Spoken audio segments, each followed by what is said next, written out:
Assalamualaikum warahmatullahi wabarakatuh. Salam sejahtera. Sobat sehat, dimanapun Anda berada, saat ini kembali lagi bersama saya, Hendriawan, dalam acara Infus Podcast, yakni informasi untuk sehat. Nah, dalam kesempatan ini, momentum yang sangat pas sekali. Mengapa? Karena tanggal 12 November 2021 adalah Hari Kesehatan Nasional.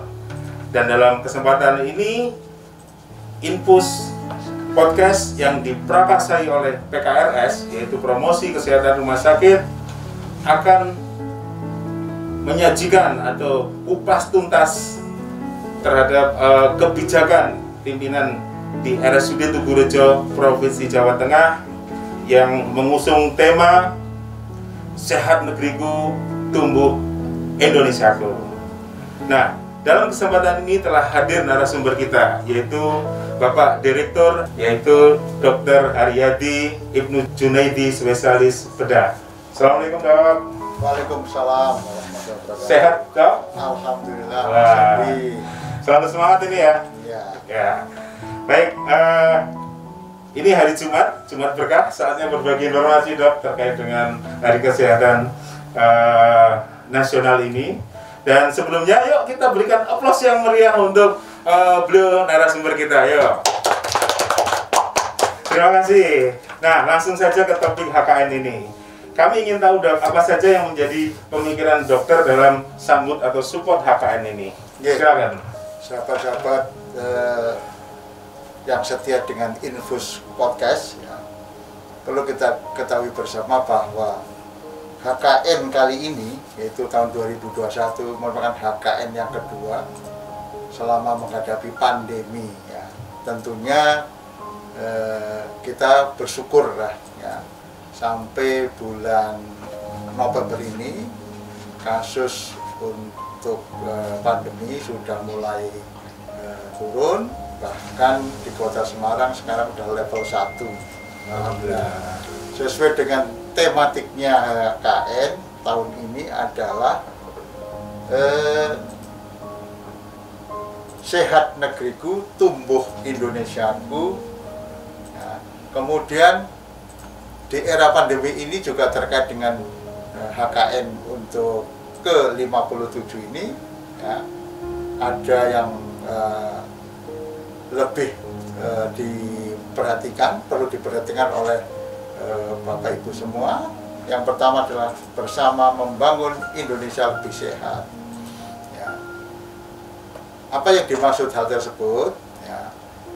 Seperti kita ketahui bahwa penyakit COVID-19 yang sudah dinyatakan oleh WHO sebagai pandemi yang ada di dunia ini, ya, tentunya semua harus ikut untuk melawan COVID ini, ya. Tidak hanya dari stakeholder saja, tetapi masyarakat pun harus ikut, ya, karena ini termasuk penyakit komunal yang harus kita lawan bersama, ya. Sehingga dalam membangun Indonesia lebih sehat, yuk kita bareng-bareng, ya, bareng-bareng untuk bisa lebih fokus pada kondisi saat ini. Walaupun, ya, angka kasus baru, kemudian positif rate-nya, hasil pemeriksaan PCR maupun antigen itu sudah di bawah 1%, sehingga Bapak Ibu semua jangan abai, ya, abai untuk bisa mencegah tidak terjadinya gelombang ketiga. Jadi, pengalaman bulan Mei, Juni, Juli, Agustus kemarin yang masuk gelombang kedua, ya, begitu merepotkan kita bersama. Nah, kami yang ada di rumah sakit pun ikut repot, ya, karena harus menangani pasien-pasien yang terkonfirmasi dalam jumlah cukup banyak, sampai kami menyediakan 3 tenda di depan IGD. Kemudian, ya, jangan lengah dan jangan abai. walaupun saat ini sudah istilahnya saat ini ada level 1 di Kota Semarang, ya, dan kasus-kasus barunya juga relatif sangat menurun, ya. Tetap harus disiplin, ya, disiplin untuk melaksanakan protokol kesehatan, ya.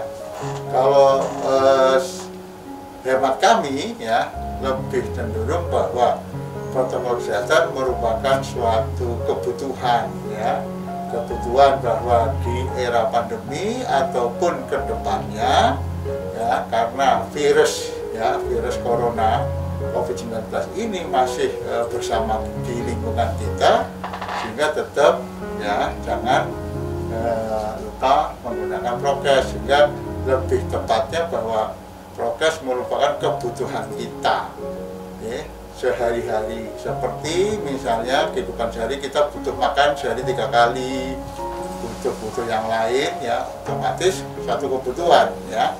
Kemudian di samping kita harus prokes sebagai kebutuhan, juga jangan lupa melaksanakan vaksinasi, ya, karena dengan vaksinasi kita diupayakan untuk lebih kuat, ya, daya imun kita terhadap virus-virus corona atau COVID-19. Ya, saya mengajak Bapak Ibu semua, yuk kita bareng-bareng yang belum vaksin silahkan datang ke tempat-tempat vaksin, ya, seperti contohnya di sentra Gradika Vaksin, ya, yang ada di Jalan Pahlawan, itu yang tempatnya di Gradika Berarti Praja, ya, di kantor Pemprov Jawa Tengah, ya.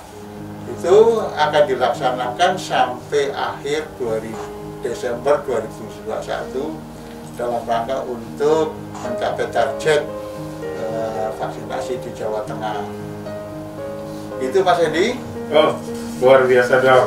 Jangan lengah. Nah, ini memang pesan yang sederhana tapi sangat mendalam.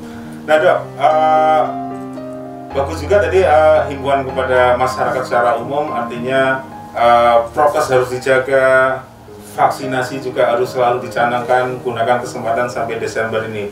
Nah, untuk antisipasi gelombang ketiga ini, kira-kira kebijakan dokter untuk internal di RSUD Tugurejo sendiri atau khususnya ke masyarakat sekitar, kira-kira upaya-upaya apa yang dilakukan untuk menjaga ini biar level 1 ini juga akan menurun dan tidak terjadi gelombang ketiga, Dok? Baik, Mas Hendy. Oke, pertama, yuk kita bareng-bareng untuk prokes sebagai kebutuhan, ya. Nah, masih ingat toh prokes, pakai masker, ya, kemanapun dimanapun, ya. Yuk kita himbau untuk tetap pakai masker. Yang kedua, ya, tetap jaga jarak, ya. Yang ketiga adalah tidak berkerumun, ya, dan jangan lupa cuci tangan, ya, cuci tangan setiap kali akan sesudah melakukan kegiatan. Misalnya mau masuk rumah sakit, kita cuci tangan dulu, pakai masker. Kemudian pada waktu mengantri di Polri rawat jalan, kita jaga jarak, menghindari kerumunan dan menghindari mobilisasi. Dan perlu diingat bahwa sebentar lagi tentunya akan menghadapi hari-hari besar seperti hari Natal, Tahun Baru, ya. Nah, yuk bareng-bareng, ya, karena ini penyakit komunal, sehingga untuk mencegah hal-hal yang bisa menimbulkan gelombang 2. Tapi saya yakin, ya, dengan apa yang dilakukan oleh Bapak Ibu semua dengan prokes, ya, prokes merupakan kebutuhan, sehingga salah satu cara untuk mencegah terjadinya gelombang ketiga ini. Kemudian juga vaksin, ya, vaksin, ya, yang belum vaksin monggo silahkan. Vaksin itu salah satu upaya untuk mengurangi penyebaran penyebaran COVID-19 dengan cara apa? Memberikan kekebalan atau memberikan kekuatan antibodi kita, sehingga manakala ada virus COVID masuk bisa dicegah dengan adanya setelah mengikuti vaksinasi ya. Untuk mencegah gelombang ketiga tersebut juga dari pemerintah Jawa Tengah, Kota Semarang sudah berupaya untuk supaya gelombang ketiga ini tidak terjadi. Memang cukup ramai ya dari para peneliti, kemungkinan akan terjadi pada bulan-bulan Januari atau Februari. Saya ulangi, saya yakin insya Allah dengan prokes merupakan suatu kebutuhan, kemudian dengan vaksinasi, dan jangan lupa berdoa ya, berdoa pada Allah Subhanahu wa Ta'ala, Tuhan yang Maha Kuasa, sehingga gelombang ketiga bisa dicegah atau tidak terjadi di negara kita. Baik, itu Mas Hendy. Baik, terima kasih Dok. Artinya kita harus bisa belajar ya dalam 2 tahun diterpa gelombang COVID, dan saatnya kita harus konsisten dalam menerapkan prokes ya Dok ya, yang 5M tadi sudah disampaikan. Dan yang kedua, masyarakat betul-betul peduli bahwa vaksinasi itu adalah sebuah ikhtiar atau bagian keharusan yang menjadi kebutuhan kita sendiri ya untuk meningkatkan imunitas. Baik Mas Hendy, saya akan menambahkan tadi kesiapan Rumah Sakit Tugurejo, pemerintah Provinsi Jawa Tengah, di mana Rumah Sakit Tugurejo ini telah dapat penugasan dari Bapak Gubernur sebagai rujukan perawatan COVID ini 2. Nah, alhamdulillah saat ini kan kasusnya sudah menurun, bahkan hari ini aja hanya merawat 1 orang. Tinggal 1 ya Dok ya? Tinggal 1 ya, yang terdiagnosis suspek. Jadi itu pun masih suspek ya? Suspek ya, nunggu hasil tes PCR-nya. Nah, internal kami ya, pengalaman dari gelombang 1, gelombang kedua, maka dengan relaksasinya hal tersebut, kami meningkatkan kompetensi nakes kami ya dalam rangka untuk penanganan COVID ya, saudara-saudara kita yang terkonfirmasi, sehingga dari pengalaman gelombang 1 dan 2 ya, insya Allah kami sudah misalnya menempa ya nakes kita ya, dengan cara in-house training ya, kemudian mengidentifikasi kekurangan, kemudian kekurangan tersebut untuk diperbaiki ya, dengan narasumber internal dari Rumah Sakit Tugurejo. Baik dari SDM-nya kita tingkatkan, juga sarana prasarannya juga kita tingkatkan juga. Gitu Mas Hendy. Wah, luar biasa Dok persiapannya. Momentum ini digunakan untuk peningkatan kualitas SDM ya. Karena pasien di RSUD Tugurejo kebetulan sangat menurun drastis, faktanya tinggal 1. Nah, karena tinggal 1, kira-kira kebijakan RSUD Tugurejo sudah membuka jam besok, buatan Dok ini Dok kira-kira? Baik. Karena kita sudah level 1 ya di Kota Semarang, sehingga kami membuka untuk jam besok ya. Tetapi jangan lupa pada Bapak Ibu semua ya, untuk 1 ikut vaksin ya. Kemudian yang kedua adalah prokes tetap dijalankan ya. Sehingga pada waktu di pintu-pintu masuk, tim kami akan menanyakan pertama apakah Bapak Ibu sudah vaksin atau belum. Nah, dengan menggunakan aplikasi QR code ya, Peduli Lindungi ya, itu nanti akan ada anunya terdeteksi dengan dari situ. Kemudian juga bagi pengunjung besok diwajibkan untuk pakai prokes ya, pakai masker masker, kemudian sebelum masuk cuci tangan, kami pun sudah menyediakan tempat-tempat cuci tangan yang ada di sekitar rumah sakit Tugu pada Tugurejo, pada titik-titik masuk untuk jam besok itu. Kemudian juga dibatasi, ya, maksudnya hanya satu keluarga yang sakit, hanya 2 orang yang diperbolehkan. Itu Mas Hendy. Jadi prinsip kita jangan abai, jangan lengah, supaya bisa mengendalikan, tetap menjaga kasus-kasus COVID baru ini tidak menjadi lebih banyak. Dari sekian ini tadi memang luar biasa ya Dok ya. Kira-kira di masa pandemi ini Dok, ada nggak beberapa inovasi yang mungkin sangat bermanfaat kepada masyarakat kita? Nah ini tadi kabar gembira terkait jam besok. Sekarang inovasi yang biasa diakses oleh masyarakat Dok. Kira-kira apa ya Dok ya? Ya baik Mas Hendy. Jadi inovasi-inovasi dalam rangka untuk mendukung protokol kesehatan ya, seperti untuk pendaftaran online ya, namanya BOM ya, Booking ya. Online Mandiri ya, Booking Online Mandiri ya Dok ya. Ya.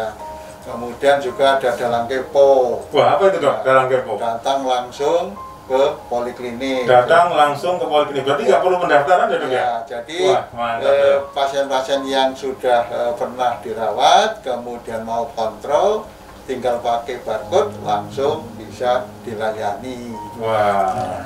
Kemudian kemudian ada tambahan lagi, yaitu ini era-era pada waktu gelombang 1 dan 2 memuncak, inovasi ini adalah namanya Sikasih ya. Sikasih ya. Ya, perlu Bapak Ibu ketahui bahwa seseorang kalau terkonfirmasi kemudian dirawat di rumah sakit, tentunya masuk ke ruang isolasi. Nah, pada waktu di ruang isolasi, komunikasi dengan keluarga tentunya akan terbatas karena tidak boleh dibesuk. Kemudian yang kedua, masuk dalam ruang isolasi, sehingga supaya keluarganya di rumah bisa memantau tentang kondisi keluarganya yang dirawat di ruang isolasi, maka kita pakai aplikasi Sikasih. Jadi setiap pagi kami berikan informasi tentang kondisi keluarganya yang dirawat di ruang isolasi itu, ya, misalnya dengan tensi, nadi, dan saturasi. Biasanya Bapak Ibu selalu menanyakan berapa sih saturasinya. Nah, dengan adanya hal tersebut, sehingga akan lebih menjadi psikologinya menjadi tenang gitu. Oh, keluarga kami yang dirawat di ruang isolasi ternyata saturasinya baik, sehingga istilahnya kedepannya ya akan menjadi lebih baik gitu.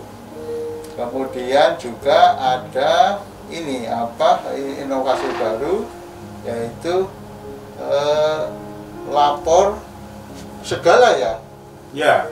Oke. Lapor segala. Apa itu Dok lapor segala itu? Lapor kesehatan pegawai berkala. Wah. SDM-nya pun diperhatikan ya Dok ya? Ya. Selain masyarakat ya. Ya karena bagi kami SDM nakes ya itu sangat utama, karena mereka-mereka lah yang tampil garda terdepan ya dalam menangani pasien-pasien yang terkonfirmasi, sehingga butuh semacam ini perhatian khusus ya untuk tingkat kesehatannya ya. Jadi ada laporan berkala, kemudian kami juga sudah mengupayakan vaksin ya, hampir semua nakes kita sudah tervaksin, bahkan ada vaksin booster ketiga ya. Sehingga salah satu upaya untuk meningkatkan kekuatan maupun istilahnya stamina ya, stamina bagi nakes ya. Kemudian ini ada lapor segala juga gitu Mas Hendy. Wah, luar biasa ya Dok ya, kebijakan-kebijakan yang diberikan direktur dalam rangka HKN ini, dan tentunya tidak HKN saja ya Dok ya, intinya untuk menumbuhkan sehat negeriku, tumbuh Indonesiaku. Semua aspek terjangkau, baik dari pasien dan keluarga yang dirawat maupun yang tidak dirawat, diberikan akses informasi atau pendidikan terkini terkait dengan penyakit yang ada, sehingga keluarga tidak ada suudon mungkin ya dok ya. Apa itu namanya tadi? Psikasis ya dok ya, sistem informasi kondisi pasien. Nah, meskipun ada jarak tapi ternyata diberikan solusi juga kepada SDM. Nah, ternyata Bapak Direktur ini juga sangat memperhatikan kesejahteraan SDM kita dalam hal peningkatan imunitas dan kesehatannya. Ya mungkin karena mengingat kasus-kasus di beberapa rumah sakit yang lain ya, tumbangnya nakes ya dok ya. Alhamdulillah di tempat kita sangat minim ya dok ya. Nah ini juga salah satu bentuk apresiasi kepada kebijakan pimpinan kita di RSUD Tugurejo. Dan yang ketiga, masyarakat sekitar diberikan kabar gembira, yaitu sudah diberlakukannya jam besuk serta beberapa inovasi-inovasi, yaitu yang mendukung percepatan pelayanan apalagi di masa pandemi ini. Wah, ini sangat bermanfaat sekali dok untuk masyarakat, dan masyarakat ini juga harus tahu semua ya dok ya. Dan kami dari Promosi Kesehatan Rumah Sakit mengucapkan terima kasih dok atas waktunya. Saya masih ingat pesan Bapak Ganjar, Gubernur kita, mau terkait dengan progres, yaitu mau 3M, mau 5M, mau 6M, mau 10M. Ternyata kata kuncinya adalah 1M dok, manut gitu dok. Jadi manut gitu, 1M gitu. Nah, baik dok, terima kasih. Semoga informasi ini sangat bermanfaat kepada masyarakat kita semuanya. Dan tentunya besok-besok kalau ada informasi apa terkait dengan kesehatan ini bisa saling berkesinambungan ya dok ya. Sekali lagi kami ucapkan terima kasih. Salam sehat buat dokter dan semua tim yang ada di RSUD Tugurejo. Demikian The Infus Podcast, yaitu informasi untuk sehat. Dalam kesempatan ini kami akhiri, dan tak terasa 15 menit ke depan, 15 menit sudah berlalu, dan sekali lagi kami mohon untuk undur diri. Yuk kita berikan aplaus untuk Bapak Direktur kita. Terima kasih. Salam sehat.